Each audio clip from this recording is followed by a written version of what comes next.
Bismillahirrahmanirrahim. Assalamualaikum warahmatullahi wabarakatuh. Berita Al-Hijrah 15 Mac bersama saya Ardi Herman Marzi dan jurubahasa isyarat Azrina Muhammad Isa, dan kita ke tajuk utama untuk malam ini. Jual kurma Israel, syarikat Matahari Sdn Bhd kemuka permohonan maaf. Juga penduduk Gaza maut diserang ketika menunggu bantuan.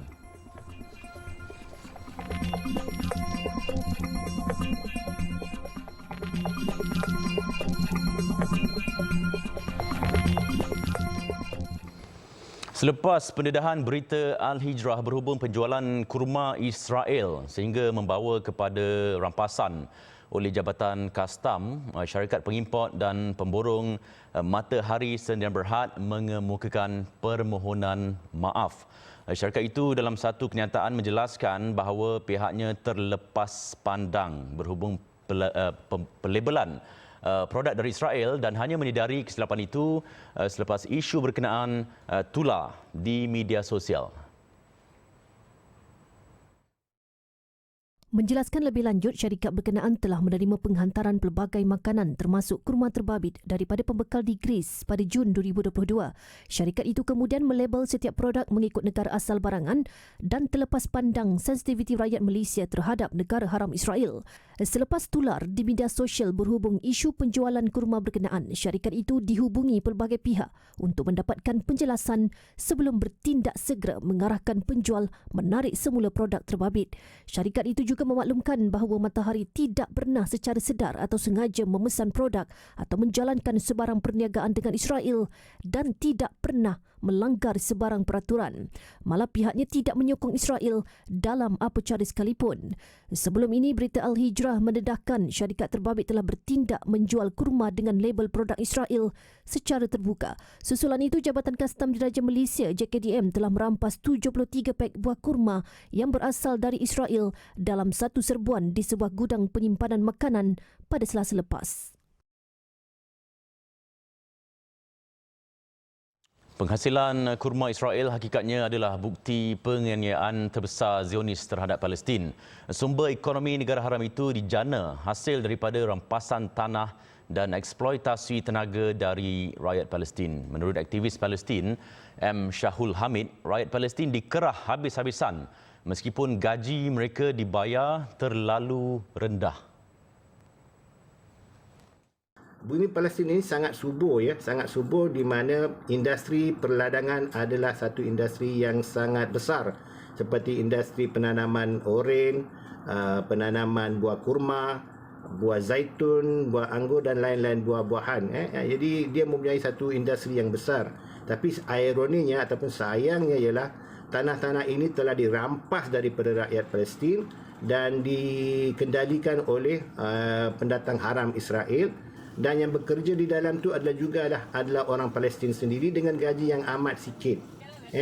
Hanya takat untuk alas perut saja gaji-gaji yang diberikan, daily wage lah kata, ataupun upah harian saja mereka dapat. Sementara itu, mengulas berhubung kurma Israel yang lolos ke negara ini, beliau berkata penguatkuasaan perlu lebih tegas, khususnya berkaitan kemasukan makanan import dari Eropah atau negara lain. Pegawai-pegawai customs kita untuk lebih prihatin. Mereka they are doing a very good job, alhamdulillah. Cuma kita kena lebih prihatin juga untuk memastikan bahawa barangan-barangan Israel ini tidak dimasukkan ke dalam kontena-kontena ataupun dalam barangan-barangan yang kita bawa masuk daripada Eropah, Israel ataupun daripada Amerika dan juga daripada Australia.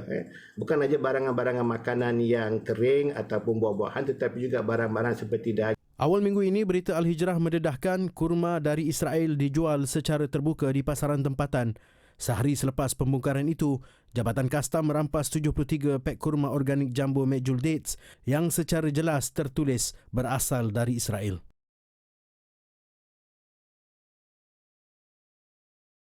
Menteri Kesihatan Datuk Dr. Zulkifli Ahmad ketika ditanya berhubung kurma Israel yang memasuki Malaysia secara haram, beliau berkata kerjasama semua pihak diperlukan bagi memastikan insiden itu tidak berulang.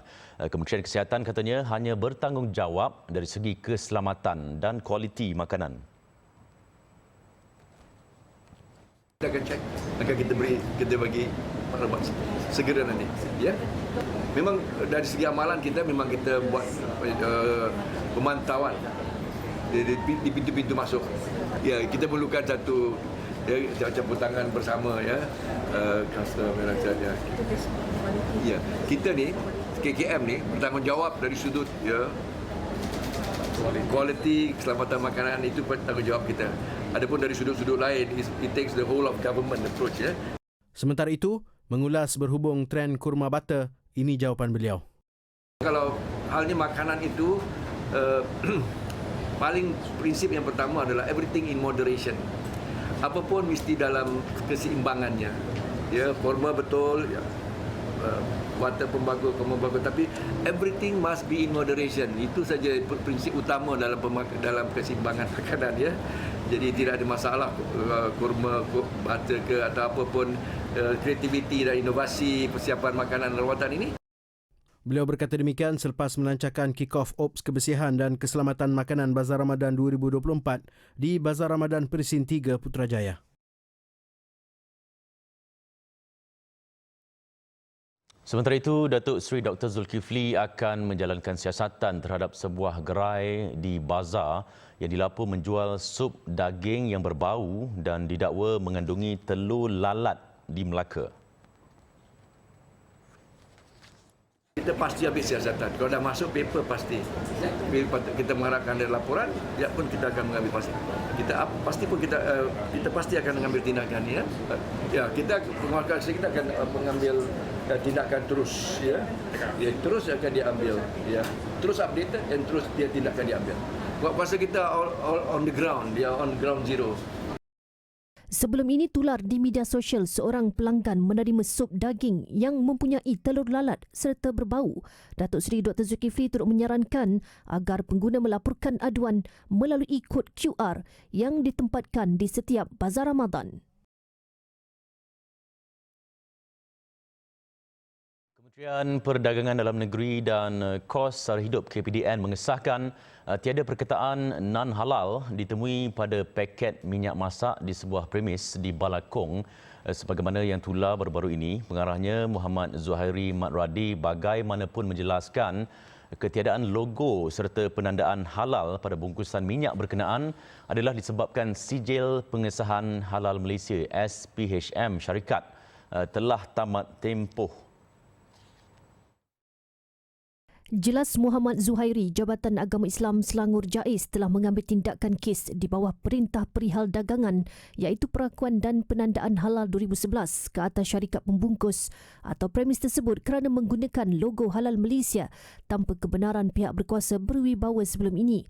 Hasil pemeriksaan KPDN pada Isnin lepas mendapati minyak masak paket yang dikeluarkan oleh syarikat pembungkus tidak membuat penandaan non-halal ke atas bungkusan plastik minyak masak paket keluarannya dan minyak masak diperoleh daripada pengilang minyak masak yang sah dan berlesen. Sebelum ini tular berhubung minyak masak paket bersubsidi non-halal yang didakwa banyak dijual di kedai runcit sekaligus menggusarkan umat Islam yang menggunakannya.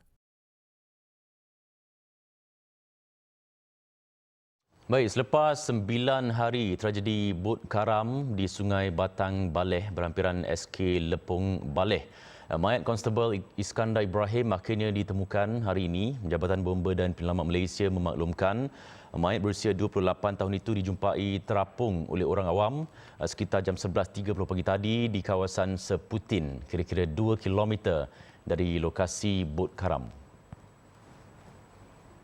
Operasi SAR yang memasuki hari ke-9 diteruskan pada pukul 8 pagi tadi melibatkan pasukan bomba, polis, Angkatan Pertahanan Awam, Lembaga Sungai-Sungai Sarawak, pejabat residen termasuk Jabatan Pengairan dan Saliran Kapit. Dalam tragedi pada 5.24 petang 7 Mac lalu, bot fiber yang dinaiki Iskandar bersama 4 lagi yang lain karam ketika dalam perjalanan dari Kapit ke Nanggatuli untuk membawa bahan letupan seberat 35 kg dan detonator. Seorang lagi anggota polis yang bertugas di IPD Kapit, Sarjan Jonathan Lambert, 51 tahun, bersama 2 lagi orang awam, Jack Bellen, 45 tahun dan Emerson John Nain, 47 tahun, ditemui selepas 2 hari kejadian dan disahkan meninggal dunia, manakala mangsa terselamat dikenali sebagai Moses Senggui, 47 tahun.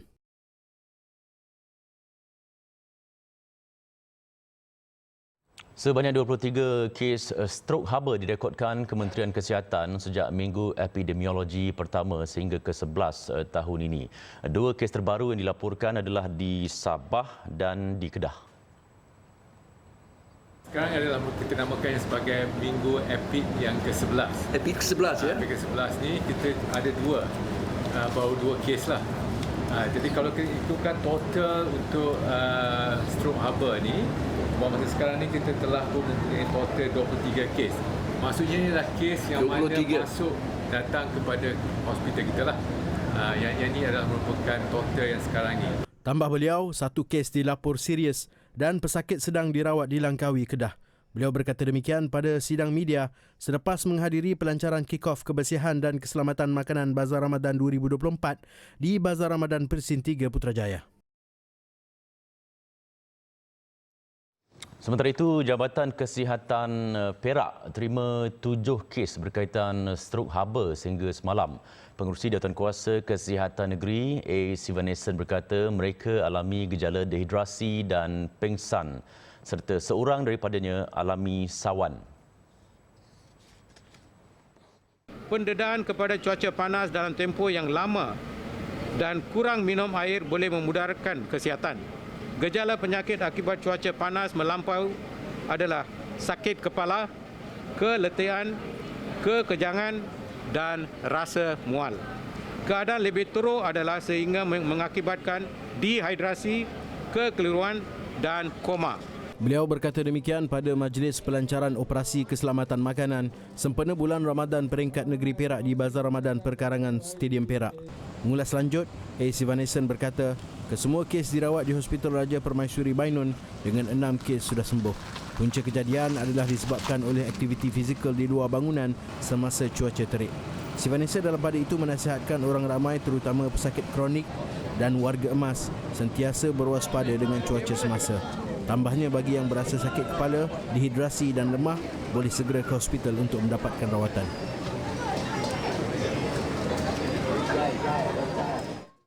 Jabatan Meteorologi Malaysia menjangkakan cuaca kering dan panas dengan suhu melebihi 35 darjah Celsius sepanjang minggu ini. Met Malaysia dalam satu kenyataan memaklumkan berdasarkan analisis model cuaca, situasi itu berlaku di kebanyakan tempat di Semenanjung dan Sabah sepanjang tempoh ramalan 7 hari ke hadapan.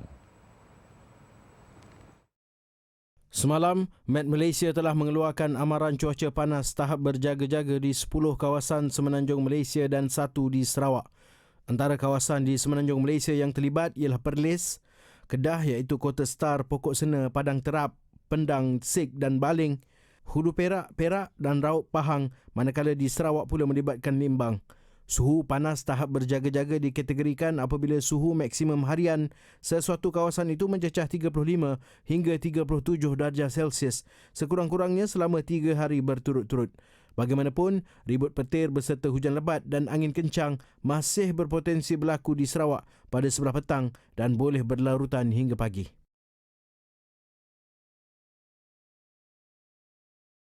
Kira-kira 7,000 akaun pengguna di bawah syarikat Darul Aman Sendirian Berhad SADA di Kuala Muda terjejas berikutan operasi Loji Rawatan Air LRA Bukit Selambau terpaksa dikurangkan kerana paras air sungai yang rendah. Susulan itu, kerja-kerja kecemasan pengurangan operasi di LRA itu perlu dilakukan malam semalam atas faktor paras sungai dan kerusakan sistem pengepaman air mentah atau pump multi-stage.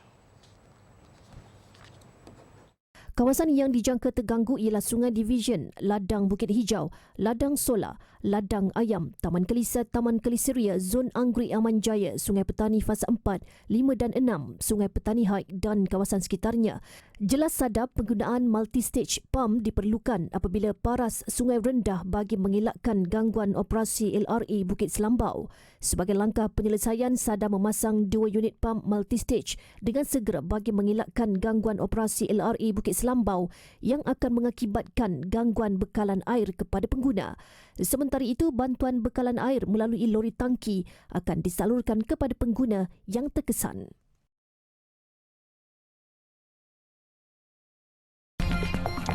Selepas ini, ribuan umat Islam dilarang memasuki Masjid Al-Aqsa. 9 penduduk Gaza syahid ketika menunggu bantuan kemanusiaan dalam 2 serangan berasingan Israel. Serangan dilakukan melalui udara dan darat. Dalam kejadian pertama, 8 terbunuh dalam serangan udara ke atas pusat pengedaran bantuan di Kamp Al-Nusairat di tengah semenanjung Gaza. Kemudian, sekurang-kurangnya 21 terbunuh dan lebih 150 lagi cedera akibat tembakan Israel ke arah orang ramai yang menunggu trak bantuan di bulatan utara Gaza. Di Deir al-Balah, tengah Gaza, bedilan peluru berpandu Israel memusnahkan sebuah rumah menyebabkan 9 penghuninya terbunuh. Penduduk berkata, pengeboman udara dan darat Israel berterusan semalaman di seluruh kawasan itu, termasuk di selatan Rafah, di mana lebih 1 juta pelarian berpindah untuk berlindung.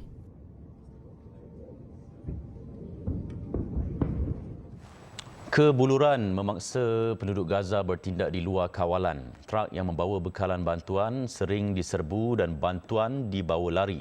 Dan ini memaksa Jawatankuasa Perlindungan Bantuan mengupah beberapa penduduk tempatan mengawal trak tersebut selepas melalui pemeriksaan di Karem Shalom dan beberapa tempat lain sebelum menuju ke gudang penyimpanan.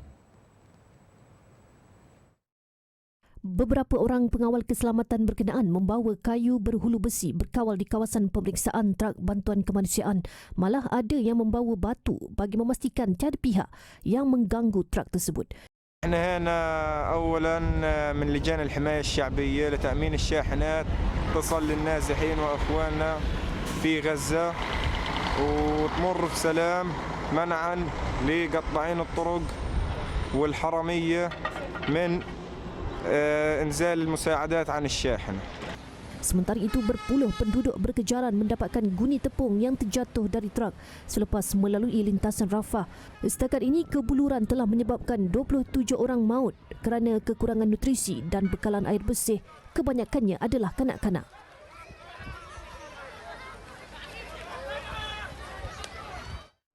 Polis Zionis menembak mati seorang kanak-kanak lelaki yang sedang bermain bunga api. Rami Hamdan Al-Halhuli, 12 tahun, hanya sempat memegang permainan itu beberapa saat sebelum ditembak rejim. Kejadian berlaku di kamp pelarian Ash-Shu'afat, Baitul Maqdis Timur yang turut menempatkan 16,000 orang. Sebelum itu, Rami bersama abang dan rakan-rakannya bermain bunga api di hadapan kediaman mereka. Rami menyalakan bunga api dan menghalakannya ke udara. Dia kemudian ditembak polis Zionis di bahagian dada, lalu rebah ke tanah. Bagaimanapun, tindakan kejam itu mendapat pujian Menteri Keselamatan Dalam Negeri Israel, Itamar Ben-Gvir. שאני אומר לכל השוטרים, אני נותן לכם גב. חברים, אתם אומרים, ילד בן 12, די עם זה. ילד בן 12 שהוא מחבל. ילד בן 12 שסיכן לוחם שלנו. ילד בן 12 שזורק זיקוקים וזורקים בקבוקי תבערה, ברמות בקבוקי תבערה, בשועפאט בקבוקי תבערה. Sementara itu, pegawai polis yang menembak mati Rami berkata dia hanya menerima arahan untuk berbuat demikian. Dan ia jelas arahan Ben-Gvir yang tidak mahu rakyat Palestin hidup dalam keadaan aman.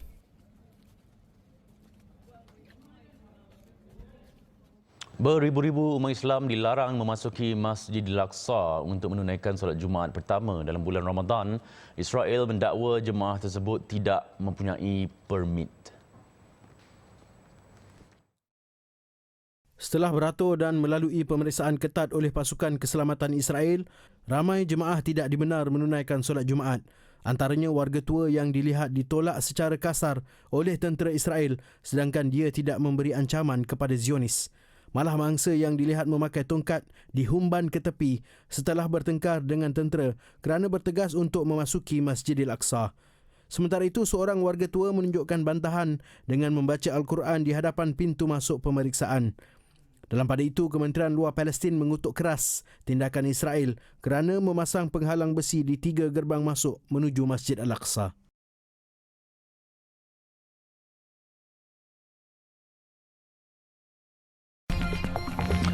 Projek Residensi Rakyat hapus stigma kediaman miskin.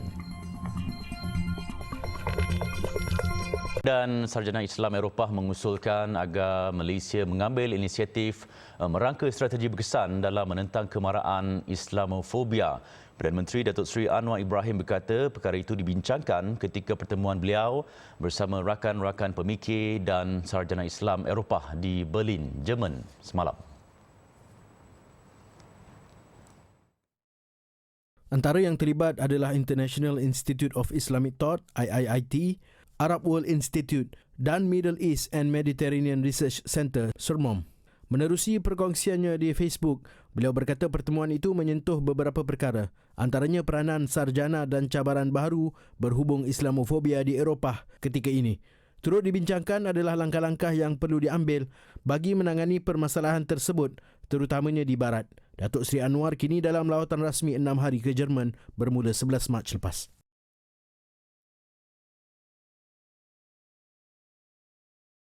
Cadangan program residensi rakyat PRR kepada golongan berpendapatan rendah B40 dan termiskin adalah salah satu usaha untuk menghapuskan stigma dan persepsi negatif terhadap kediaman miskin. Menteri Perumahan dan Kerajaan Tempatan Nga Ko Ming berkata model baru perumahan itu bagaimanapun masih di peringkat perbincangan untuk diperhalusi. Apabila kita melaksanakan PRR, saya yakin penduduk yang duduk di sana bukan sahaja tidak ada stigma. Oh, kamu yang duduk di PPR memang orang yang sangat miskin. Yang duduk di PRR ini, dia akan lebih bermaruah, berasa selesa, selamat dan mesra. Oleh kerana itu, the social housing scheme is part of our effort to produce conducive housing for our people. Because I sincerely believe from the bottom of my heart, Malaysians deserve better. Di bawah cadangan PRR baru itu, kos pembinaan setiap unit akan dinaikkan kepada RM300,000 dan akan dijual pada harga RM60,000. Beliau berkata demikian pada sidang media selepas merasmikan sambutan Hari Kebahagiaan Sedunia Peringkat Kebangsaan 2024 di Putrajaya. Pada majlis itu, Cameron Highlands turut diiktiraf sebagai antara 10 bandar paling bahagia di Malaysia pada tahun ini melalui kajian indeks kebahagiaan oleh Jabatan Perancangan Bandar dan Desa atau Plan Malaysia.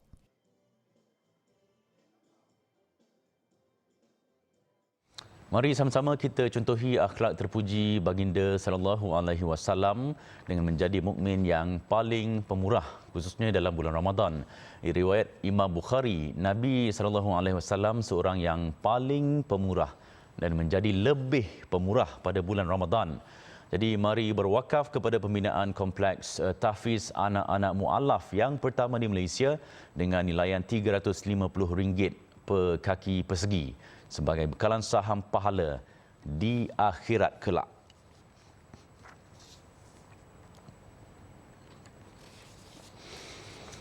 Ketika kanak-kanak seusianya lincah bermain, namun lain ujian yang dilalui Nur Alisha Umairah Muhammad Ramzan, 5 tahun yang disahkan menghidap leukemia. Berita duka itu diketahui pertengahan tahun lalu selepas anak ketiga daripada 4 beradik itu mengalami demam dan sawan. Ibunya Suhana Zainal, 30 tahun, bagaimanapun tidak berputus asa membawa anaknya itu ke hospital untuk rawatan meskipun berdepan kekangan kewangan. Menceritakan lebih lanjut, Suhana yang juga suri rumah berkata kehidupan mereka sekeluarga hanya bergantung kepada suaminya yang berpendapatan hanya cukup-cukup makan. Bukan hanya tidak mampu untuk menampung kos perjalanan ulang-alik ke Hospital Sultan Ismail Johor Bahru, keluarganya juga berdepan kekangan kewangan untuk memenuhi perbelanjaan harian. Apatah lagi anak-anaknya yang lain masih bersekolah. Saya susah kewangan je lah. Balang tak cukup. Kadang sampai pergi lakin minta tu bantuan segera. Tu pun habis untuk makan je. Nak bayar tu, nak bayar ni semua tak cukup. Kadang suami gaji pun sampai 200 je. Dalam kocik dah ada 200 je.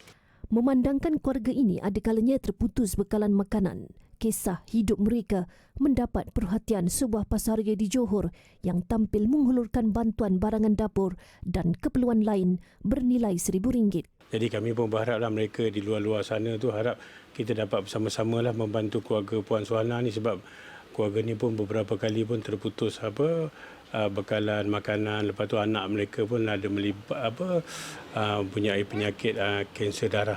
Itulah, jadi kami harap bantuan kami ni dapat meringankan sikitlah bebanan keluarga Puan Suhana tu. Orang ramai yang ingin membantu sumbangan boleh disalurkan ke akaun BSN seperti tertera atau menghubungi Suhana Zainal di talian 017-5051-972 atau 011-2441-0632. Pemerkasaan golongan OKU dan Mu'alaf serta tata kelola NGO Islam antara isu yang dibangkitkan dalam sesi dialog anjuran Yayasan Dakwah Islamiah Malaysia Yadim di Masjid Putra Putrajaya. Ia menghimpunkan kira-kira 40 NGO Islam di seluruh negara bagi berkongsi pandangan masing-masing berhubung gerak kerja dakwah di Malaysia. Sesi dialog itu membariskan timbalan Menteri di Jabatan Perdana Menteri Hal Ehwal Agama, Senator Dr. Zulkifli Hassan dan Yang di-Pertua Yadim, Datuk Hasanuddin Muhammad Yunus. Dengan program itu dikendalikan moderator yang juga pengarah kanan Sektor Pembangunan Ummah dan Wanita Yadim, Ahmad Saparudin Yusof. Antara barisan NGO yang hadir termasuklah ABIM, Ikram, Wadah, Haluan, Hidayah Center Foundation, Kiswah Care dan Munsyid Malaysia. Tidak terkecuali NGO Orang Kelainan Upaya iaitu Persatuan Orang-Orang Cacat Penglihatan Islam Malaysia Pertis dan Pertubuhan Amal Pembangunan Usahawan OKU Penglihatan Malaysia Perkum. Sesi dialog ini kemudian disusuli dengan majlis berbuka puasa yang turut diserikan dengan kehadiran Menteri di Jabatan Perdana Menteri Hal Ehwal Agama serta barisan pendakwah lain.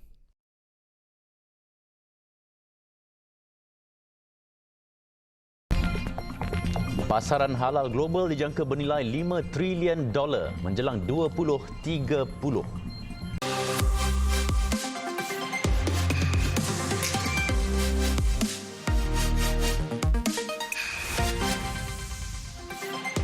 Usahawan Bumiputera perlu mengambil peluang daripada pertumbuhan pasaran halal global.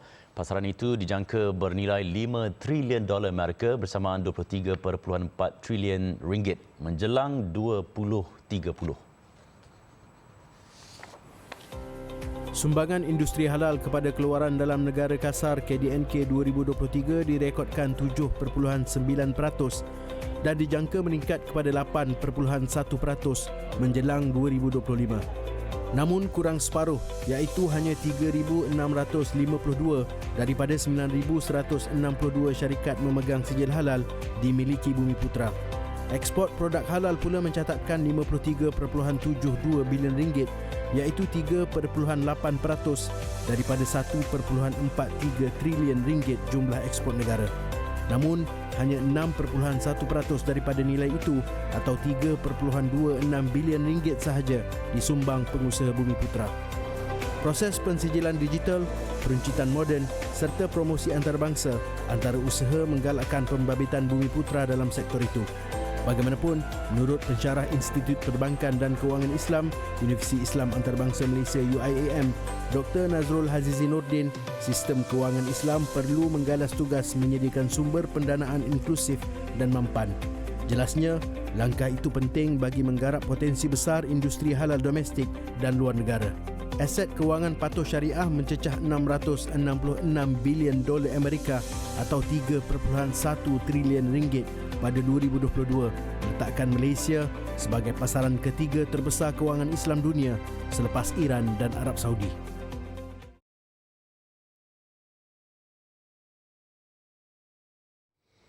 Baik, sekian untuk malam ini. Saya Arif Herman dan Jurubahasa Isyarat Azrina Muhammad Isa. Satukan rumah dengan ilmu bagi memperkasa Malaysia Madani. Assalamualaikum warahmatullahi wabarakatuh dan selamat malam.